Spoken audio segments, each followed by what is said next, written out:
Good morning बच्चों। कक्षा 11 के समाजशास्त्र में कवर चढ़ने से दिख नहीं रहा है। मैं आपको ये बुक प्रेफर करूँगी, एनसीईआरटी का राजीव प्रकाशन का समाजशास्त्र। यहाँ लिखा होगा कक्षा 11, अंदर कुछ ऐसा होगा। इसके पहले जो बुक मैं यूज़ करती थी वो थी तो अच्छी बुक, लेकिन ऑनलाइन में वो सक्सेस नहीं होगी। अगर आपके पास वाली बुक है तो उसको पढ़िएगा, लेकिन इससे पढ़िएगा ऑनलाइन में, और उससे आपको समाजशास्त्र समझने में आसानी होगी। लेकिन उसमें क्वेश्चन कम मिलते हैं बोर्ड टाइप के, इसलिए मैंने आपका जो बुक था वो बदल दिया और राजीव प्रकाशन की बुक में अब आपको कह रही हूँ कि आप इसी से पढ़िए। आगे लिखा होगा 20-21। और इसमें मैं एक बात बताना चाहूँगी, कोरोना प्रभाव के कारण 30% सिलेबस कम कर दिया गया, और उस सिलेबस के अनुसार आपको चैप्टर 5 समाजशास्त्र की अनुसंधान विधि, चैप्टर 6 सामाजिक संरचना स्तरीकरण समाज में सामाजिक प्रक्रियाएं, चैप्टर 8 पर्यावरण और समाज, ये तीनों चैप्टर आपको इस सत्र में तो नहीं पढ़ने हैं, इतना ध्यान रखिएगा। अब मैं स्टार्ट करने जा रही हूँ आपका समाजशास्त्र का पहला वीडियो, शायद होगा मेरे ख्याल से। समाजशास्त्र नामक पुस्तक की लेखक, अब मैं ये सब तो नहीं पढ़ा पाऊँगी अभी, क्योंकि आपको इसके बारे में बहुत चीज़ें नहीं पता हैं, तो मैं पहले आपको समाजशास्त्र से परिचय करा दूँ। आमतौर पर लोगों को ये लगता है कि समाजशास्त्र एक ऐसा विषय है कि ज़्यादा पढ़ना नहीं पड़ेगा, हम उसमें पास हो जाएंगे, कुछ भी लिख देंगे। तो लोगों की यही धारणा होती है इंटर से लेकर बीए और एमए तक, जबकि देखा जाए तो समाजशास्त्र ऐसा विषय है जो बहुत कठिन है। हम इसमें जब तक अपने आसपास के लोगों को देखेंगे नहीं, समझेंगे नहीं, तब तक हम समाजशास्त्र को उतनी गहराई से नहीं समझ सकते।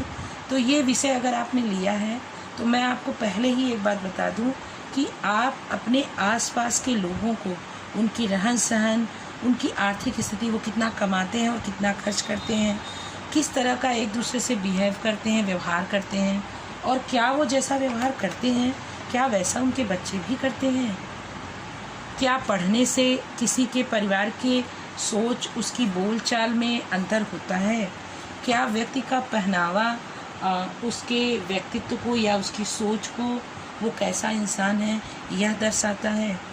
और एक सबसे बड़ी बात जो मैं सारे बच्चों से कहती हूँ कि आप ये एक रूटीन चेकअप करिए कि क्या आप बिना किसी ज़रूरत के किसी दूसरे से बातचीत करते हैं, चाहे वो आपकी मम्मी हो, पापा, परिवार के सदस्य या गांव के सदस्य या स्कूल आना, क्या हम बिना ज़रूरत के कोई क्रिया करते हैं। अब इसी में अगला क्वेश्चन है, क्या हम किसी डेड या निर्जीव, आपने निर्जीव पढ़ा होगा, निर्जीव और सजीव, क्या हम किसी निर्जीव चीज़ से बातचीत करते हैं तो क्या वो भी हमें रिस्पॉन्स देता है, क्या वो बातचीत दो तरफ़ा होता है या एक तरफ़ा होता है। हमें बातचीत करने के लिए या जब भी हमें आवश्यकता हुई, उस आवश्यकता की पूर्ति के लिए कम से कम कितने लोगों की ज़रूरत होगी, 2 या उससे ज़्यादा या बहुत ज़्यादा। क्या हम मेला देखने जाते हैं तो सारे लोगों को जानते हैं। ऐसे बहुत सारे क्वेश्चन हैं जो हम अपने आसपास बिखरे हुए हमारे आसपास हैं, बस हमें उनको ध्यान से सोचना है, हमें आंसर मिल जाएगा। अब आते हैं समाजशास्त्र पर। अभी जितनी बातें मैंने कही, जितने क्वेश्चन मैंने आपको ऐसे ही बोल दिए, वो सारे क्वेश्चन आज से नहीं, वो प्रश्न तब से बन रहे हैं जब से पृथ्वी पर इंसान का जन्म हुआ, या जब से इंसान एक दूसरे के साथ मिलकर गांव में रहने लगा। लेकिन हमने समाजशास्त्र नाम का जो विषय है, ये समाज या समाजशास्त्र के बहुत सारे क्वेश्चन, लोगों का मिलकर रहना, एक दूसरे की ज़रूरतें पूरी करना, ये आदिम काल से चला आ रहा है।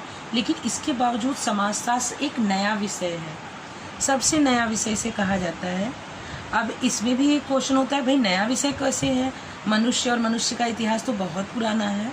तो बच्चों, किसी भी विषय को विकसित होने में बहुत समय लगता है। अगस्ट काम्ट, जो कि समाजशास्त्र के पिता कहे जाते हैं, फादर ऑफ सोशियोलॉजी, उन्होंने एक विषयों का एक बंटवारा दिया कि कौन सा विषय पहले आया, कौन सा विषय बाद में। उन्होंने दिया। सबसे पहले गणित आई, उसके बाद सब उसका सहारा या सब एक दूसरे के सहारे लेकर अलग अलग विषयों का अलग अलग अस्तित्व सामने आने लगा।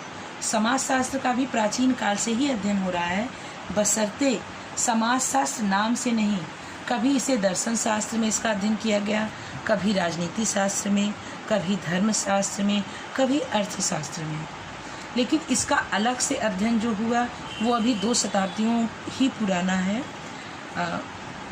तो अब हम इसका पढ़ेंगे, समाजशास्त्र की शुरुआत एक विषय के रूप में, एक अलग विषय के रूप में कैसे हुई। बच्चों, आपने पढ़ा होगा हाई स्कूल में फ्रांस की क्रांति, या उस समय बहुत सारी क्रांतियाँ हो रही थी पूरे विश्व में।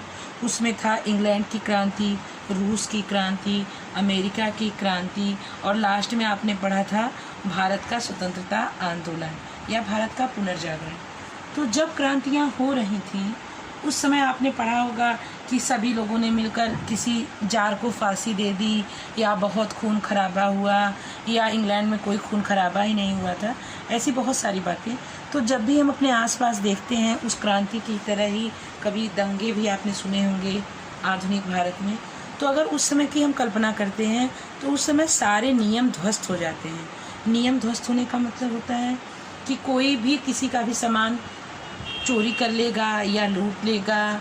स्त्रियों की सुरक्षा या किसी भी इंसान की सुरक्षा खतरे में पड़ जाती है। जितने भी मानव होते हैं, पुलिस, राज्य व्यवस्था, सब नष्ट हो जाता है। तो ऐसी ही कंडीशन फ्रांस की क्रांति में भी थी। और उस समय फ्रांस में एक दार्शनिक थे, उनका नाम था अगस्ट कॉम्ट। उनके दिमाग में कई बातें या कई प्रश्न उठे कि ऐसी क्या बातें हैं जो किसी भी समाज को बांधे हुए होती हैं। तो उन्होंने अपने इन्हीं प्रश्नों के उत्तर में एक पूरी किताब लिख डाली, और वही किताब थी समाजशास्त्र की पहली किताब, जिसको उन्होंने लिखना शुरू किया था समाजशास्त्र या सोशियोलॉजी के नाम से। सोशियो का मतलब होता है समाज, और लॉजी का मतलब होता है शास्त्र।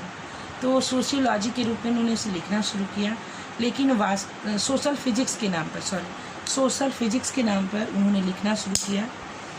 और बाद में उनको कुछ प्रॉब्लम हुई उस नाम को लेकर, जिसके कारण बाद में उन्होंने अपनी उसी किताब का नाम बदलकर सोशियोलॉजी कर दिया था।